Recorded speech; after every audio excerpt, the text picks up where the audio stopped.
बाबा जी और हुजूर जी की प्यारी संगत जी, राधा स्वामी जी संगत, आज 15 अगस्त है और मेरी तरफ से सभी संगत को 15 अगस्त की हार्दिक शुभकामनाएं। संगत जी लगभग 20 दिन तक इंग्लैंड में संगत को निहाल करने के बाद बाबा जी और हुजूर जी अब अपनी अगली यात्रा पर निकल चुके हैं। 11 अगस्त को हुजूर जी नीदरलैंड पहुंचे, जबकि बाबा जी जर्मनी गए थे। नीदरलैंड में हुजूर जी ने परसों 12 अगस्त को लगभग 15 मिनट का सत्संग फरमाया और उसके बाद करीब 1 घंटे तक सवाल जवाब किए। वहीं कल 13 अगस्त को जर्मनी में भी सवाल जवाब का सत्र हुआ और हुजूर जी ने ही जर्मनी में भी सवाल जवाब कार्यक्रम किया। आज की जानकारी के अनुसार जर्मनी में बाबा जी सत्संग घर में उपस्थित नहीं थे, केवल हुजूर जी ही दर्शन और सवाल जवाब के लिए मौजूद थे। अब कुछ लोग इससे यह अंदाजा लगाने लगे कि बाबा जी की तबीयत ठीक नहीं है, लेकिन संगत जी ऐसा कुछ भी नहीं है। किसी निजी कारणों से कल 13 अगस्त को जर्मनी में बाबा जी ने दर्शन नहीं दिए। संभव है कि आज बाबा जी दर्शन दें। इस वीडियो में हम आपके लिए हुजूर जी का वही सत्संग लेकर आए हैं जो उन्होंने नीदरलैंड में फरमाया। उस सत्संग को हुजूर जी ने अंग्रेजी में किया था, जिसका हिंदी अनुवाद हम आपको प्रस्तुत कर रहे हैं। हुजूर जी का यह सत्संग 2 मुख्य विषयों पर केंद्रित था। पहला विश्वास और दूसरा संतुलन। हुजूर जी ने समझाया कि इंसान को चाहिए कि वह अपने परम मालिक पर पूर्ण भरोसा रखे और उसकी इच्छाओं के अनुसार जीवन जिए। जब हम खुद को पूरी तरह उसके हवाले कर देते हैं तो मालिक हर परिस्थिति में हर पल हमारी देखभाल करता है। पर अफसोस, आज की तेज तर्रार जिंदगी में हम दुनियावी उलझनों में इतने फंस चुके हैं कि उस सच्चे साथी, उस परम पिता को भुला बैठे हैं और अपने असली मददगार की बजाय झूठे रिश्तों और फरेबी उम्मीदों में उलझे रहते हैं। हुजूर जी ने यह भी कहा कि रोजमर्रा की भाग दौड़ में हम अक्सर दूसरों के लिए समय निकाल लेते हैं, चाहे मीटिंग हो, पार्टी हो या सैर सपाटा। हम वहां समय से पहले पहुंच जाते हैं, लेकिन जब मालिक की याद में बैठने या सत्संग में शामिल होने का समय आता है तो हम बहाने बनाने लगते हैं या देर से पहुंचते हैं। हुजूर जी ने आगे फरमाया कि मालिक ने हमें सोचने समझने की शक्ति इसलिए दी थी ताकि हम अपने दुनियावी कर्तव्यों और जिम्मेदारियों को निभाने के साथ साथ उसके सिमरन और भक्ति में भी समय दे सकें। मगर अक्सर हम अपने दुनियावी स्वार्थों को आगे रखते हैं और जिसने हमें सब कुछ दिया है उसे सबसे पीछे कर देते हैं। उस मालिक को हम धीरे धीरे भूल जाते हैं। हुजूर ने फरमाया, यह दुनिया एक फिल्म की तरह है और वो मालिक इस फिल्म का डायरेक्टर है।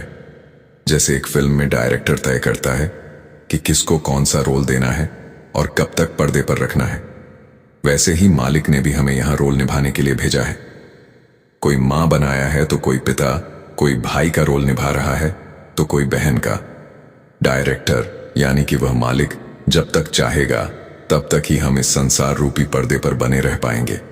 मालिक से बड़ा यहां कोई नहीं है और हमें मालिक के बहाने में रहना है, उसके हुक्म में चलना है, उस पर विश्वास करना है।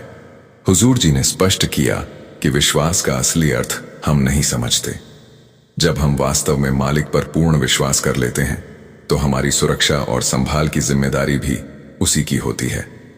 विश्वास केवल शब्दों में कह देने का नाम नहीं है, बल्कि इसका मतलब है कि हम हर पल, हर निर्णय और हर काम में मालिक की इच्छाओं और उसकी रजा में हों। इसके बाद हुजूर जी ने बड़े सहज और प्रभावशाली तरीके से यह समझाया कि जीवन में संतुलन कितना जरूरी है। उन्होंने कहा कि बाबा जी हमें बार बार यही सिखाते हैं कि भौतिक जीवन की जरूरतों और आध्यात्मिक जीवन के बीच संतुलन बनाए रखना बेहद महत्वपूर्ण है। लेकिन आज की वास्तविकता क्या है? हम रात को मोबाइल तकिए के पास रखकर सोते हैं और जैसे ही सुबह आंख खुलती है सबसे पहले मालिक की याद करने की बजाय मोबाइल की स्क्रीन में झांकने लगते हैं, जैसे रात भर कुछ बड़ा हादसा हो गया हो। हकीकत यह है कि हमें दिन की शुरुआत सबसे पहले मालिक का धन्यवाद करके करनी चाहिए और कुछ पल उसकी याद में बैठकर बिताने चाहिए। हुजूर जी ने चेताया कि जब तक हम अपने जीवन में मालिक के लिए समय नहीं निकालेंगे, उसके लिए जगह नहीं बनाएंगे, तब तक कोई सच्चा अंदरूनी अनुभव हमें हासिल नहीं होगा। और याद रखिए, जिस तरह हम इस दुनिया में खाली हाथ आए थे, वैसे ही हम यहां से भी बिल्कुल खाली हाथ ही लौटेंगे। अगर समय रहते हमने अपने भीतर कुछ नहीं जोड़ा तो बाद में पछताना पड़ेगा। आगे हुजूर जी ने समझाया कि जिन लोगों के जीवन में संतुलन नहीं होता वे आगे नहीं बढ़ पाते। जैसे हम अपने काम या व्यवसाय और परिवार के बीच संतुलन बनाकर चलते हैं, दोनों को समय देते हैं और दोनों में न्याय करते हैं, वैसा ही संतुलन हमें अपने भौतिक जीवन और आत्मिक जीवन के बीच भी बनाए रखना है। जिसने हमें सब कुछ दिया है उस मालिक को हर पल याद करना है। बैलेंस बनाए बिना हम कोई भी काम परफेक्ट तरीके से नहीं कर पाएंगे। इसीलिए आज से ही जीवन में एक टाइम टेबल बनाना है और उस टाइम टेबल में 2.5 घंटे का समय मालिक के लिए निकालना है। संगत जी, यह कुछ महत्वपूर्ण बातें थी जिन्हें हुजूर जी ने बड़ी गहराई और सरलता से संगत को समझाया। संगत जी, हमें कुछ सवाल जवाब मिले हैं। हमें यह पता नहीं कि यह कहां हुए थे, लेकिन बताया जा रहा है कि यह हाल ही में नीदरलैंड में हुए हैं। आइए एक एक करके सुनते हैं। एक भाई ने सवाल किया, हुजूर जी, आखिरकार हमें तो इस दुनिया को छोड़कर ही जाना है, तो फिर मालिक हमें यहां क्यों भेजता है और उसने यह संसार क्यों बनाया? हुजूर जी ने बड़ी स्नेहपूर्ण और गहरी समझ के साथ उत्तर दिया, बेटा, यह सारा जगत मालिक की मौत से बना है। यह उसकी एक लीला है। इस धरती को एक रंगमंच की तरह समझो, जहां आत्माएं अपने कर्मों का हिसाब चुकाने आती हैं। यह संसार कर्मों और भोगों का है। हर रूह यहां कुछ सीखने, समझने, अच्छे बुरे कर्म करने और अपने किए गए कर्मों का परिणाम भुगतने आती है। जब उसका सारा कर्म पूरा हो जाता है तो मालिक उसे वापस अपने असली घर बुला लेता है, और यदि कर्म रह जाते हैं तो बार बार आना जाना पड़ता है। इसके बाद एक बहन ने भावुक होकर पूछा, हुजूर जी, मैं खुद को बहुत कमजोर महसूस करती हूं। मेरे अंदर आत्मविश्वास की कमी है। मुझे लगता है मैं दूसरों से कमजोर हूं। हुजूर जी ने मुस्कुराते हुए और स्नेह के साथ कहा, बेटा, महिलाएं असल में भीतर से बहुत मजबूत होती हैं और आज के समय में नारी को और भी सशक्त बनने की जरूरत है। अपने भीतर की ताकत को पहचानो। तुम किसी से कम नहीं हो। अपने ऊपर विश्वास रखो। जो तुम चाहो वह कर सकती हो। ताकत शरीर से नहीं आती बल्कि आत्मविश्वास से पैदा होती है। खुद पर विश्वास रखो। अपनी कमजोरी दूसरों को मत दिखाओ। फिर एक भाई ने पूछा, हुजूर जी, हम कैसे जीवन जिए ताकि हमारे गुरु और मालिक हमसे खुश हों? उनकी खुशी कैसे पा सकते हैं? हुजूर जी ने सरल और स्पष्ट उत्तर दिया, जिस रास्ते पर तुम्हें नामदान के समय चलने को कहा गया उसी पर चलो। वही बातें तुम्हारे जीवन की नींव बननी चाहिए। संतुलन बनाए रखो।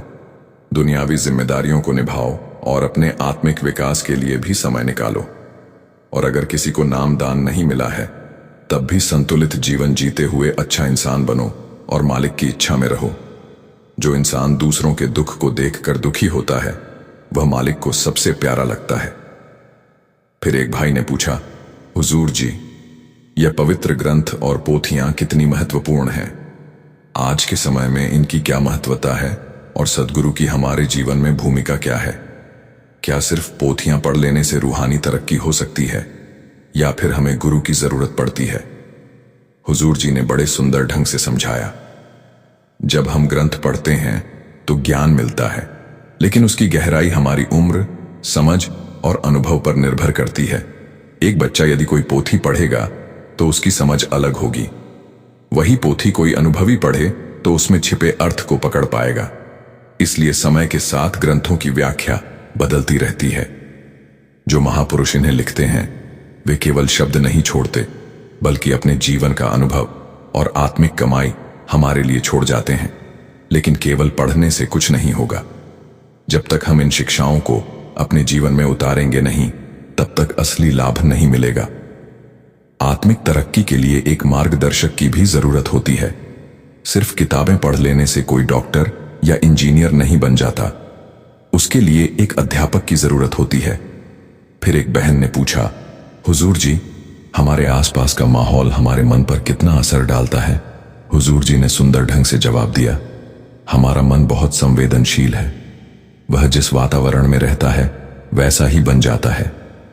सत्संग, सेवा और संगत का असली उद्देश्य यही है कि मन को ऐसा माहौल मिले जो उसे सही दिशा में ले जाए। जैसे फूल को खुशबू फैलाने के लिए सही मिट्टी चाहिए, वैसे ही मन की रूहानी तरक्की के लिए अच्छे वातावरण की जरूरत होती है। आसपास का माहौल हमारे ऊपर बहुत प्रभाव डालता है, इसलिए माहौल को हमेशा पॉजिटिव बनाए रखो। फिर एक बहन ने पूछा, हुजूर जी, मैं सबके साथ अच्छा व्यवहार करती हूं, फिर भी लोग मेरे साथ गलत करते हैं, ऐसा क्यों होता है? हुजूर जी ने शांत भाव से कहा, दूसरों के कर्म उनके अपने हैं, हमें अपने कर्मों पर ध्यान देना चाहिए। यदि कोई हमारे साथ गलत करे तो भुगतान भी उसको ही करना पड़ेगा। इसका मतलब यह नहीं कि हमें भी उसके साथ गलत करना चाहिए। अच्छाई पर टिके रहो, अगर वे बुरा करेंगे तो उसका फल उन्हें मिलेगा। मालिक की अदालत में सबके साथ न्याय होता है। हमें अपनी तरफ से मालिक पर भरोसा रखना है और सही रास्ते पर चलना है। बदले की भावना से कुछ हासिल नहीं होता, और यदि कोई कुछ कहे तो पलटकर जवाब देने की जरूरत नहीं, क्योंकि ऐसा करने से हम भी उसी कर्म में शामिल हो जाते हैं। फिर किसी ने पूछा, हुजूर जी, क्या हमारे कर्मों का हिसाब किताब जरूरी है? लोग कहते हैं कि गुरु जब नाम दान देते हैं तो हमारे कर्म अपने ऊपर ले लेते हैं। हुजूर जी ने गंभीर स्वर में कहा, बेटा, हर इंसान को अपने कर्मों का फल खुद भुगतना पड़ता है। ना कोई इन्हें मिटा सकता है, ना कम कर सकता है, ना अपने ऊपर ले सकता है। हाँ गुरु, तुम्हारा सहारा बन सकते हैं, तुम्हारी राह आसान कर सकते हैं और सहन शक्ति दे सकते हैं, लेकिन कर्मों से गुजरना तुम्हें ही होगा। जब तक एक भी कर्म बाकी रहेगा, आत्मा को जन्म मरण के चक्र से गुजरना ही पड़ेगा। फिर एक बहन ने पूछा, हुजूर जी, जब हम आत्मिक मार्ग पर चलते हुए अंदर से प्रेम या विरह की अनुभूति महसूस नहीं कर पाते तो हमें क्या करना चाहिए?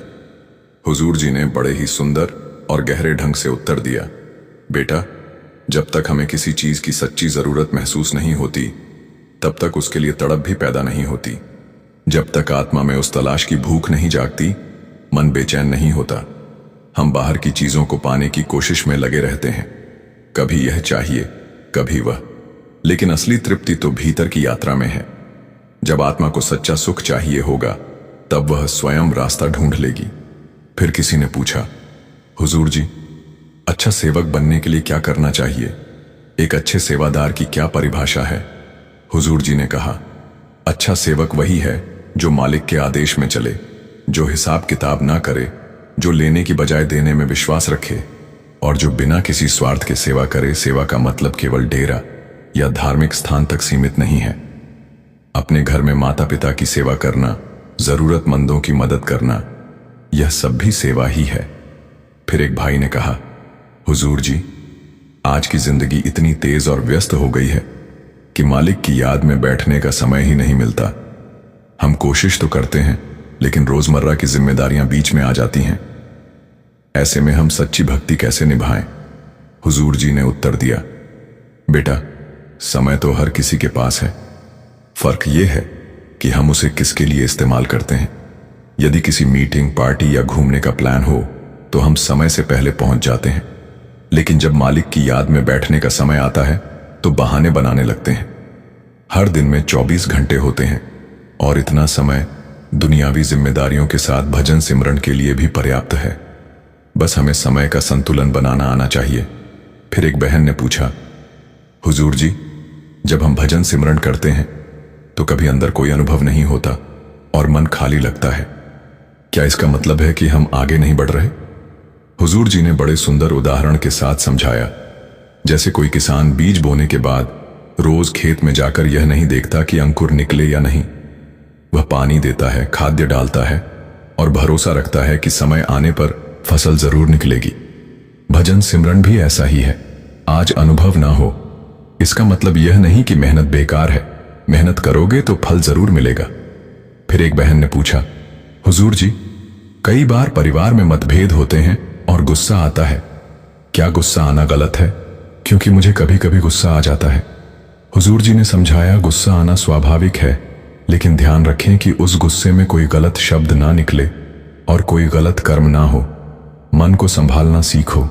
पानी अगर बहता रहे तो नियंत्रित रहता है, लेकिन बांध टूट जाए तो बांट ला देता है। गुस्से को बहने दो, अपने अंदर इकट्ठा मत होने दो, नहीं तो गुस्सा बदले की भावना बन जाता है। फिर एक लड़के ने पूछा, हुजूर जी, अगर कोई हमारी अच्छाई का फायदा उठाए तो क्या हमें खुद को बदल लेना चाहिए? हुजूर जी ने उत्तर दिया, नहीं बेटा, अपना स्वभाव मत बदलो। अगर सूरज इस डर से अपनी रोशनी देना बंद कर दे कि कोई उसका गलत इस्तेमाल करेगा, तो इस संसार में अंधेरा ही रहेगा। सूरज का काम है चमकना। इसी तरह आप भी अपनी अच्छाई बनाए रखो, चाहे लोग उसका जैसा भी इस्तेमाल करें। अपनी तरफ से बस अच्छा करना है। फिर किसी ने पूछा, हुजूर जी, मैं मालिक से अरदास करता हूं, लेकिन लगता है कि मालिक मेरी अरदास नहीं सुनता। हुजूर जी ने समझाया, बेटा, मालिक हमारी अवस्था को जानता है, उसे हमारी अरदास की जरूरत नहीं है। अरदास हम अपने आप को तसल्ली देने के लिए करते हैं। मालिक से कुछ भी छुपा नहीं है। मालिक को पता है कि हमें क्या चाहिए। जब समय आता है तो मालिक हमें वही चीज देता है जो हमारे लिए सही है। फिर एक बहन ने पूछा, हुजूर जी, सेवा करते समय अगर मन में अहंकार आ जाए, जैसे कभी कभी मन में आने लगता है कि मैंने बहुत किया या मैं इतनी सेवा करती हूं, तो इस अहंकार को अपने से कैसे दूर करें? हुजूर जी ने कहा, बेटा, सेवा करते समय हमेशा याद रखो कि अगर मालिक ना चाहे तो हम अपनी मर्जी से तो एक पत्ता भी नहीं उठा सकते। मालिक हमें ताकत देता है कि हम सेवा कर सकें। इसलिए हमेशा उस मालिक का शुक्र करो कि उसने हमें सेवा करने लायक समझा। याद रखो, मालिक हर किसी से सेवा नहीं करवाता। कई बार हम चाहते हैं कि हम सेवा करें, लेकिन फिर भी हमें सेवा नहीं मिल पाती। फिर एक भाई ने पूछा, हुजूर जी, अगर हम रोज सिमरन का समय तय करें और किसी दिन मजबूरी में ना कर पाएं, तो क्या यह गलती है? हुजूर जी ने उत्तर दिया, मालिक हमारी कोशिश देखता है। यदि हम जानबूझकर टालें तो यह हमारी गलती है, लेकिन कभी मजबूरी आए तो अगले दिन ज्यादा समय देकर बैठ जाओ। फिर एक भाई ने पूछा, हुजूर जी, जब हम सत्संग में जाते हैं तो सत्संग को ध्यान से सुनने की कोशिश करते हैं, लेकिन मन बार बार भटक जाता है और हम इधर उधर की बेकार की बातें सोचने लगते हैं। इसे कैसे ठीक करें? हुजूर जी ने जवाब दिया, मन का भटकना स्वाभाविक है, क्योंकि हमने खुद मन की आदतों को बिगाड़ रखा है।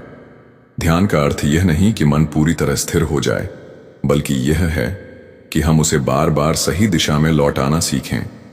जैसे कोई बच्चा चलना सीखते समय गिरता है और फिर उठकर आगे बढ़ता है, वैसे ही तुम्हारा मन भटकेगा। फिर उसे प्रेम और धैर्य से सत्संग में लौटाओ। अभ्यास और नियमितता ही स्थिरता लाती है। और याद रखो, मालिक तुम्हारी कोशिश देखता है, परिणाम की चिंता मत करो।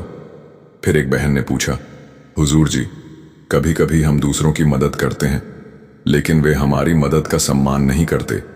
ऐसा महसूस होता है कि हमारी मेहनत व्यर्थ जा रही है। इसका क्या उपाय है? क्या हमें दूसरों की मदद करना बंद कर देना चाहिए? हुजूर जी ने जवाब दिया, बेटा, हमें किसी की मदद खुद के सम्मान पाने या तारीफ करवाने के लिए नहीं करनी, और दूसरों का सम्मान और प्रतिक्रिया हमारे हाथ में नहीं है। सेवा का वास्तविक अर्थ ही निस्वार्थ देना है। जब तुम सेवा के लिए किसी से अपेक्षा रखते हो, तब तुम्हारे कर्मों में स्वार्थ आ जाता है। निष्काम मदद करनी चाहिए और बदले में कोई उम्मीद नहीं रखनी चाहिए। फिर एक भाई ने पूछा, हुजूर जी, जीवन में कई बार दुहक और कठिनाइयां इतनी बढ़ जाती हैं कि हमारे अंदर मुसीबत से लड़ने की हिम्मत नहीं रहती और हम मुसीबत के सामने हार जाते हैं। हुजूर जी ने समझाया, दुख और कठिनाइयां उन जीवन का हिस्सा है। वे हमें मजबूत बनाने और आत्मा को परखने के लिए आती हैं। हमें मुसीबत से हार नहीं माननी चाहिए, बल्कि पूरी कोशिश करनी चाहिए। आगे जो होना है वह तो मालिक की मौज से ही होना है, लेकिन हमें खुद हार कर नहीं बैठ जाना चाहिए।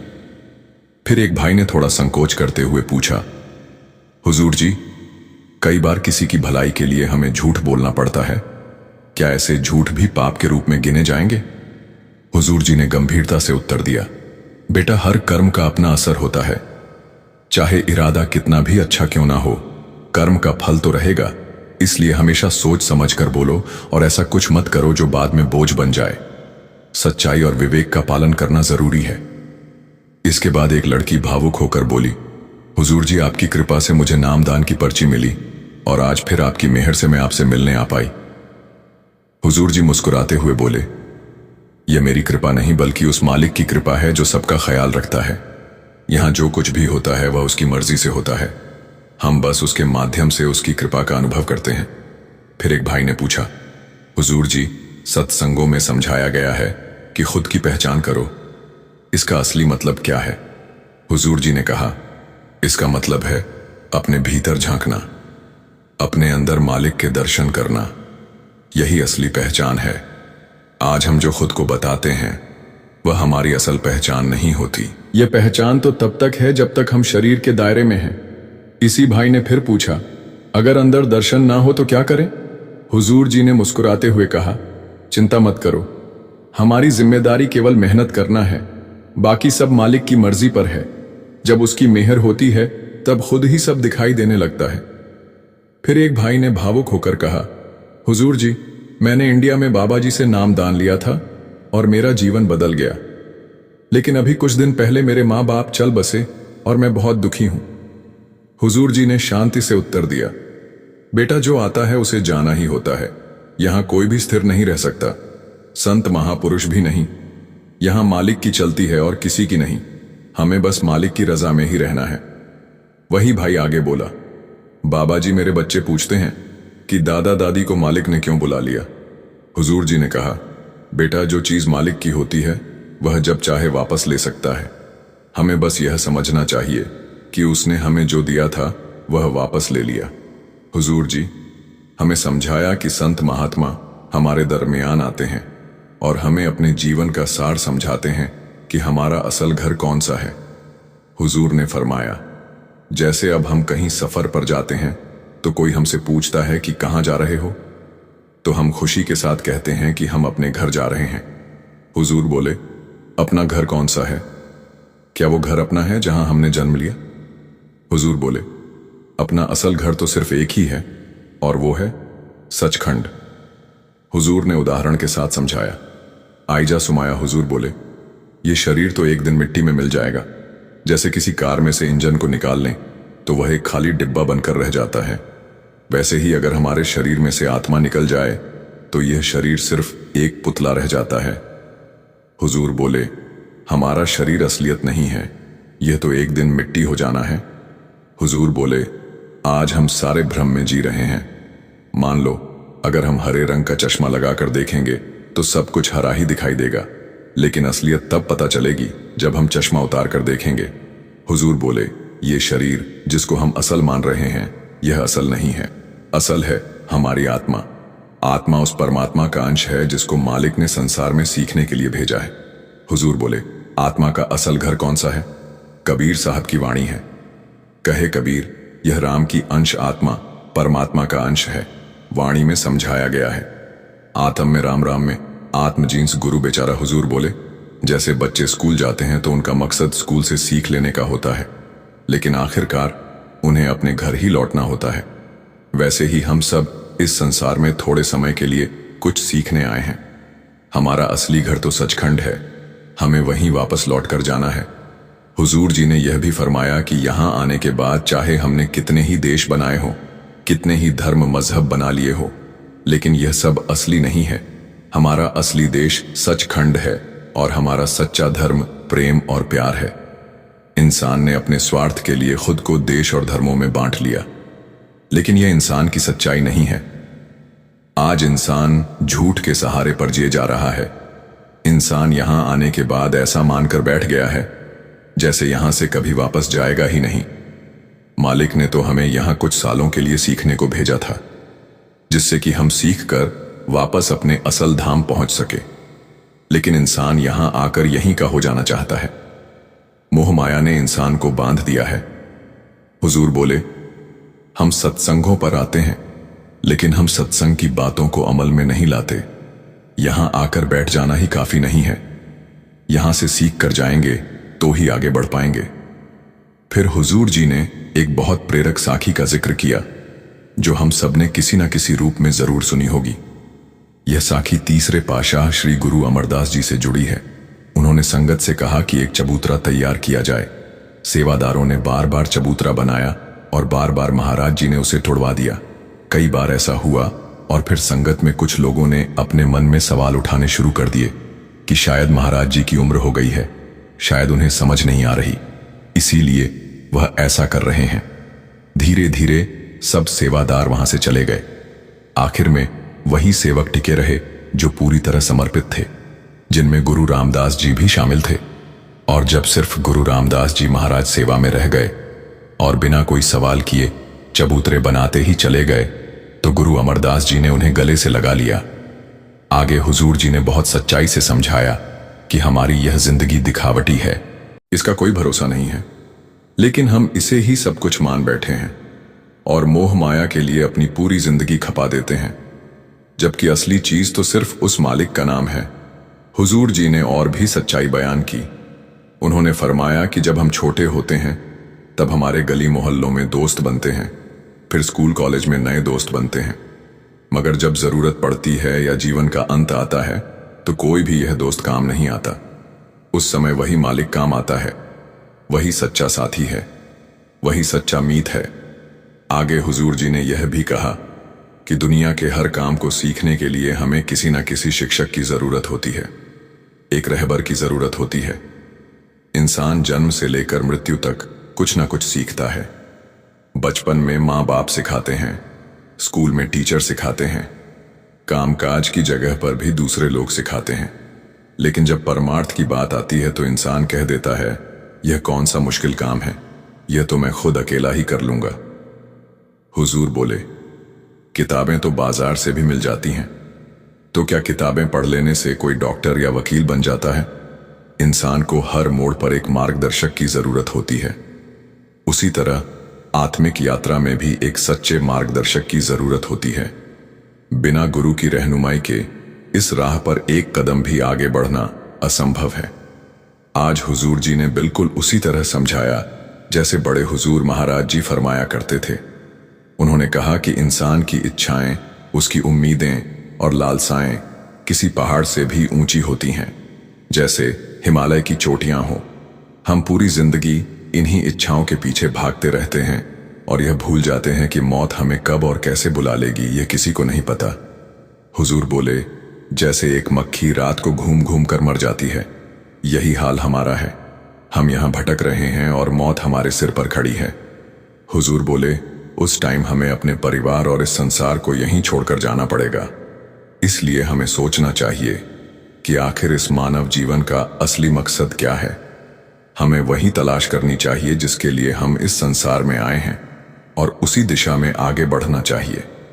संत महात्माओं और गुरु की बताई राह पर चलकर हमें अपनी मंजिल की ओर बढ़ना है।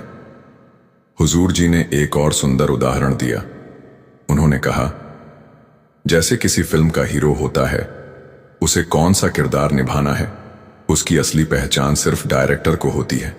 मंच पर वह हीरो हो सकता है, किसी के पिता या पति का रोल अदा कर सकता है, लेकिन मंच से उतरते ही वह आम इंसान बन जाता है। मंच से उतर जाने के बाद वह ना कोई पिता रह जाता है और ना पति। ठीक वैसे ही इस संसार में हमें अलग अलग किरदार दिए गए हैं, किसी को पति का, किसी को पत्नी का, किसी को माँ बाप का, किसी को दोस्त का, किसी को भाई बहन का। पर हम इन भूमिकाओं में इतना डूब जाते हैं कि हमें यह सब सच लगने लगता है और हम अपने असली लक्ष्य को भूल बैठते हैं। हमें अपनी मंजिल को पहचानना है और उसी की खोज करनी है। असल निर्देशक तो वह मालिक है, वही डिसाइड करता है कि किसको कौन सा रोल और कितने समय के लिए दिया जाएगा। इसके बाद हुजूर जी ने बड़े प्रेम से भजन सिमरन की अहमियत बताई। उन्होंने कहा, जैसे हुजूर महाराज जी ने 40 वर्षों तक हमें यही सिखाया, वैसे ही हमें भी हर दिन कम से कम 2.5 घंटे सिमरन और भजन को देने चाहिए। हम दिन के तमाम काम कर लेते हैं, लेकिन जब भजन सिमरन की बारी आती है तो हम लापरवाही करने लगते हैं, गैर सीरियस हो जाते हैं। हम कह देते हैं कि दिन भर के काम से मैं थक गया हूं, इसीलिए भजन सिमरन कल करूंगा। हुजूर बोले, हम भजन सिमरन को जरूरी ही नहीं समझते। जिस काम की कमाई हमारे साथ जानी है उसके लिए हम सीरियस ही नहीं होते, और जो यहीं रह जाएगा उसके पीछे हम दिन रात दौड़ रहे हैं। आगे हुजूर ने प्रेम के बारे में समझाया। हुजूर जी ने कहा कि हम आसानी से कह देते हैं कि हम तो गुरु से प्रेम करते हैं। हुजूर बोले, असली प्रेम में तो सिर्फ त्याग होता है। वहां लेन देन जैसी कोई बात नहीं होती। जहां किसी चीज की इच्छा आ जाए वहां प्रेम नहीं रह जाता। फिर हुजूर ने बताया कि उम्मीदें आखिर पैदा क्यों होती हैं। उन्होंने कहा, उम्मीदें मोह से जन्म लेती हैं।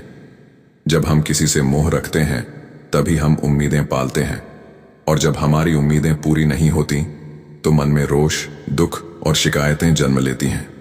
आजकल का हाल बताते हुए हुजूर जी ने कहा कि हमें अपने अहंकार पर गौर करना चाहिए। हम अपने ओहदे पर, अपनी शक्ल सूरत पर, अपनी हैसियत पर घमंड करने लगे हैं। माता पिता अगर हमें कुछ समझाए तो हम उसे अनसुना कर देते हैं, लेकिन अगर दोस्त फोन करके कह दे कि कहीं चलना है तो तुरंत तैयार हो जाते हैं। शीशा देखते हैं, खुद को संवारते हैं। हम अपनी सूरत को संवारने में इतने खो जाते हैं कि जैसे वो हमेशा के लिए बनी रहेगी। हुजूर बोले, हमारा यह शरीर और यह सारे रिश्ते इसी दुनिया तक हैं। असल दोस्त तो वही है जो हमारे साथ हमेशा रहे। हमें अपने आप को पहचानना होगा, अपने अंदर झांकना होगा और संतों की सीख को समझना होगा। आगे हुजूर ने फरमाया, हम सुबह उठते हैं तो गुस्से से उठते हैं, काम, क्रोध, लोभ जैसे विकारों की गिरफ्त में आए हुए हैं। इसी करके वाणी में आता है सब कुछ अपना। एक राम पर आया, हुजूर बोले, नाम क्या है, गुरु का नाम संभाले, चल यही है तामगठ बांधना। हुजूर बोले, दो तरह के नाम है, एक है वर्णनात्मिक नाम और एक है दो आत्मिक नाम। जैसे हम मालिक को याद करते हैं तो हम विद्या की देवी को सरस्वती कह दिया, अपने समझ के हिसाब से नाम दे दिए। फिर हमने सूरज देखा, चांद देखा, और दूसरे प्रकार का नाम वो है जिसको लफ्जों में कैद नहीं कर सकते। नाम के सहारे ही मालिक ने इस सृष्टि की रचना की है। हुजूर बोले, नामो उपजे नामो बिन से आगे हुजूर ने फरमाया, सत्संग कोई चमत्कार दिखाने की जगह नहीं है। यह कोई रजाओं महाराजाओं की गाथा सुनाने की जगह नहीं है। सत्संग तो वह जगह है जहां संत अपनी जिंदगी का सार हमें समझाते हैं, लेकिन हम यहां तक आकर भी लाभ नहीं उठा पाते और जैसे घर से यहां आते हैं वैसे ही वापस लौट जाते हैं। आगे हुजूर जी ने सत्संग में समय की अहमियत पर भी जोर दिया। उन्होंने कहा कि जैसे हम किसी मीटिंग में समय से पहले पहुंचते हैं ताकि मीटिंग व्यवस्थित हो, या फिर किसी पार्टी में जाना हो तो 3 घंटे पहले तैयार होने लगते हैं और पार्टी में समय पर पहुंच जाते हैं, उसी तरह हमें सत्संग में भी समय पर पहुंचना चाहिए। पर हम तो ऐसे पहुंचते हैं जैसे कोई फॉर्मेलिटी कर रहे हो। हुजूर जी ने यही समझाया कि सत्संग कोई औपचारिकता नहीं, यह तो सौभाग्य है और हमें इसके लिए समय से पहले पहुंचने का प्रयास करना चाहिए। हुजूर ने फरमाया कि हमें सत्संग सेंटर पर कम से कम आधा घंटा पहले पहुंच जाना चाहिए ताकि हम अपने मन को तैयार कर सकें और सच्ची श्रद्धा से मालिक की वाणी सुन सकें। हुजूर जी ने कहा कि सत्संग में आकर हमें बस बातें सुननी नहीं है, बल्कि उन्हें अपनी जिंदगी का हिस्सा बनाना है। सत्संग का असल मकसद यही है कि हमें मालिक की भक्ति की याद दिलाई जाए और यह समझाया जाए कि भक्ति कैसे करनी है। जैसे बड़े महाराज जी कहा करते थे कि सत्संग हमें इस दुनिया की तपन से बचाता है, हमें जीवन की कठिनाइयों से राहत देता है। 40 साल तक बड़े महाराज जी ने हमें यह बातें समझाई और अब बाबा जी भी 35 सालों से यही सिखा रहे हैं, मगर यह बातें तभी असर करेंगी जब हम उन पर अमल करेंगे। हुजूर जी ने फिर एक सुंदर मिसाल दी। उन्होंने कहा कि ज्ञान और अनुभव में बड़ा फर्क होता है। मान लो आपको कहीं जाना हो और रास्ते में बारिश हो रही हो। एक शख्स ने उस रास्ते का नक्शा पढ़ रखा हो और दूसरा वह है जो उस रास्ते पर कई बार गाड़ी चला चुका हो, रास्ते की हर मुश्किल को जानता हो। बताओ तुम किसकी गाड़ी में बैठना चाहोगे? हुजूर बोले, जाहिर सी बात है कि उस इंसान के साथ बैठोगे जिसने उस रास्ते से गुजरने का अनुभव ले रखा है और जिसने सिर्फ उस रास्ते के नक्शे को कागजों में देखा है। उसके साथ कभी नहीं बैठोगे आगे। हुजूर ने नाम और शब्द की महत्ता पर रोशनी डाली। उन्होंने समझाया कि चाहे हम अलग अलग धर्मों से आए हों, कोई उसे अल्लाह कहता है, कोई रब, कोई गॉड तो कोई भगवान। तो बादशाह गुरु गोविंद सिंह जी ने भी अपनी वाणी में कई नाम गिनाए। 1200 से 1300 नाम लिखने के बाद सिर्फ एक ही बात कही, एक ओंकार, मतलब मालिक एक है। मालिक लफ्जों के दायरे में कैद नहीं हो सकता। मालिक का नाम ही है जिसकी कोई सीमा नहीं, कोई नाम नहीं। वह तो वह शक्ति है जिसने पूरी सृष्टि रची है। अगर मालिक नाम को इस सृष्टि से वापस खींच ले तो यह सारा संसार विनाश की ओर बढ़ जाएगा। नाम हमारे सबके अंदर बराबर है। जैसे ही नाम को मालिक वापस बुलाता है, यानी जैसे हमारी आत्मा शरीर से अलग होती है तो हमारी मृत्यु हो जाती है। हुजूर बोले, हमें इस जीवन का उद्देश्य यही समझना है कि हमें अपने असली अस्तित्व को पहचानना है। हुजूर जी ने आज की दुनिया की हकीकत भी बताई। उन्होंने कहा कि आज हम अपनी पहचान धन दौलत पर टिका बैठे हैं। अगर कोई हमसे पूछे कि हम कौन हैं, तो हम अपने नाम, अपनी कॉलोनी, अपनी गाड़ियों और अपने ओहदे का जिक्र करने लगते हैं। हम अपनी हैसियत और दिखावे को ही सब कुछ मान बैठे हैं। पैसे की हवस ने हमारे व्यवहार को ही बदल कर रख दिया है। पहले यह सोच कारोबार में थी, अब रिश्तों में भी घुसाई है। हुजूर बोले, पहले परिवार बड़े होते थे और कमाने वाला एक होता था। उस समय धन दौलत सबकी साझी होती थी, और आज परिवार छोटे हो गए हैं। पति पत्नी दोनों कमाते हैं, दोनों के अपने अपने अलग अलग बैंक अकाउंट हो गए हैं। आज जब पिता बुजुर्ग हो जाता है तो बेटा उससे पहले जमीन जायदाद के कागजात लेना चाहता है। जब तक जमीन जायदाद उसके नाम ना हो तब तक बेटा सेवा भी नहीं करना चाहता। हुजूर बोले, हमें विचार करना चाहिए कि यह किस ओर हम लोग बढ़ रहे हैं। क्या इसीलिए हमें मालिक ने यहां भेजा था? हुजूर जी ने इन सच्चाइयों पर से पर्दा उठाया और बताया कि कैसे पैसे की लालच ने समाज को खोखला कर दिया है। आज बच्चे भी यही सीखते हैं। वो कहते हैं, जब तक मुझे खिलौना नहीं मिलेगा मैं पढ़ाई नहीं करूंगा, मैं आपकी बात नहीं मानूंगा। पैसे की यह सोच अब हमारे धर्म और भक्ति में भी आ गई है। हम मंदिरों गुरुद्वारों में चढ़ावा तो देते हैं, लेकिन मालिक से सौदेबाजी करने लगते हैं। हम 10,000 मंदिरों गुरुद्वारों में देकर वहां से लाखों की अरदास करने लगते हैं। क्या यह भक्ति है? क्या मालिक को नहीं पता कि हमें कब क्या चाहिए? हुजूर जी ने साफ कहा कि भक्ति सौदेबाजी का नाम नहीं है। भक्ति में हम सिर्फ देना सीखते हैं। मालिक की भक्ति तो निस्वार्थ सेवा और प्रेम है, वहां कोई हिसाब किताब नहीं होता।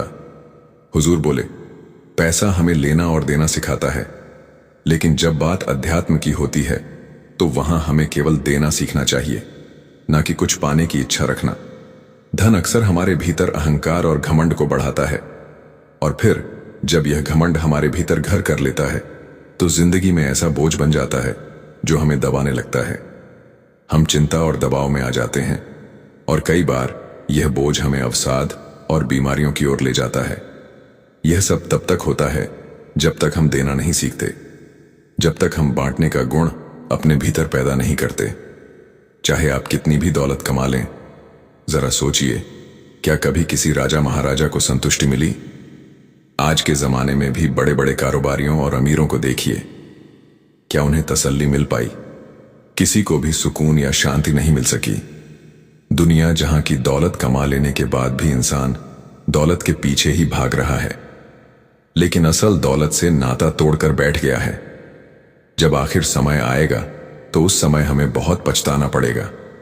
इसीलिए सत्संगों में बार बार समझाया जाता है कि दुनियावी कामों के साथ साथ आध्यात्मिक दिशा की ओर भी बढ़ना जरूरी है, नहीं तो आखिरी समय में पछताने के सिवा कुछ नहीं बचेगा।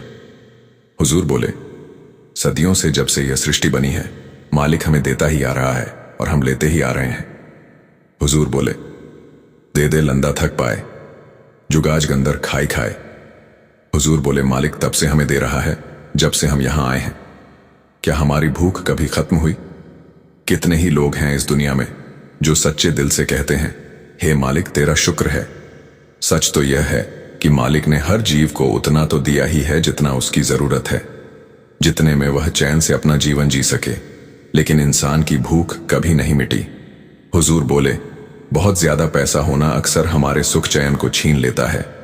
आज हम अपने जीवन का असली मकसद यानी परमार्थ को पीछे छोड़कर दौलत के पीछे भागने लगे हैं। पैसा कमाना जरूरी है, लेकिन हद में नाम दान की बख्शीश के वक्त भी यही समझाया जाता है कि हमें अपनी कमाई हक हलाल की करनी है, उसी में बरकत होती है।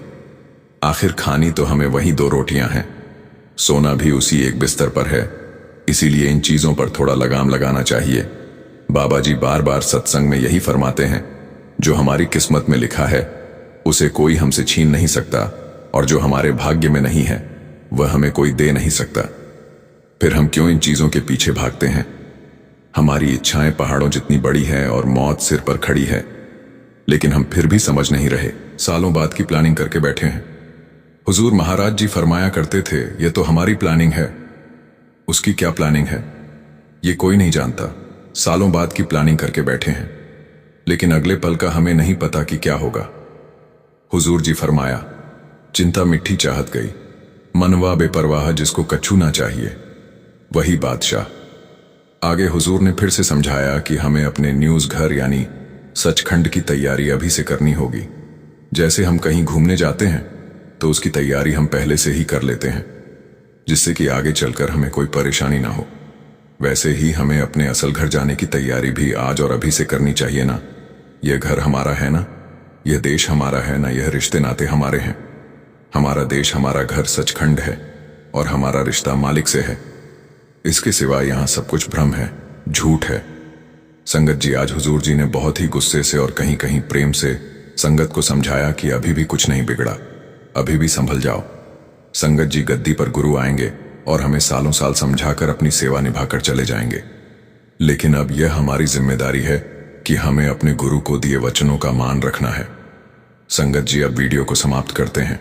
संगत से विनती है, कमेंट में राधा स्वामी जरूर लिखें और हमारे चैनल को सब्सक्राइब करना मत भूलें और वीडियो को ज्यादा से ज्यादा शेयर करें। राधा स्वामी जी।